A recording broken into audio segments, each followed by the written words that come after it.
ভারতীয় প্রধানমন্ত্রী নরেন্দ্র মোদীকে বহনকারী বিমানে যান্ত্রিক ত্রুটি ধরা পড়েছে। বলা যেতে পারে বিপদে পড়তে পড়তেও বেঁচে গেছেন তিনি। যখন ত্রুটি ধরা পড়ে প্রধানমন্ত্রী মোদী বিমানেই ছিলেন। তবে এনডিটিভির এক প্রতিবেদন জানায় মোদীকে নিয়ে উড্ডয়নের আগেই ত্রুটি শনাক্ত করেন সংশ্লিষ্টরা। পরে অন্য একটি বিমানে করে ঝাড়খণ্ড থেকে দিল্লি যান নরেন্দ্র মোদী। প্রতিবেদনে বলা হয়, প্রধানমন্ত্রীর বিমানে এমন ত্রুটির কারণে যাত্রীদের মধ্যে কিছুটা উদ্বেগের সৃষ্টি হলেও দ্রুত ব্যবস্থা গ্রহণের ফলে বড় কোনো দুর্ঘটনার আশঙ্কা তৈরি হয়নি। দিল্লির জন্য নির্ধারিত সময়ের চেয়ে কিছুটা দেরিতে হলেও প্রধানমন্ত্রী নিরাপদভাবে গন্তব্যে ফিরে গেছেন।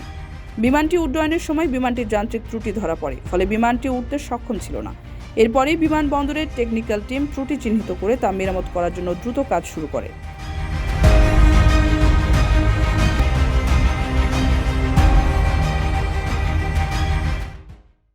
কারো কাছে স্বপ্ন পূরণ, কারো আনন্দের উপলক্ষ, আবার কারো জীবন পাল্টে দেওয়ার মুহূর্ত, কখনো জীবন বাঁচাতে সর্বোচ্চ গতিতে উড়ে চলা, কারো আবেগের শেষ মুহূর্ত, আপনজনের শেষ বিদায়ে শামিল হওয়া।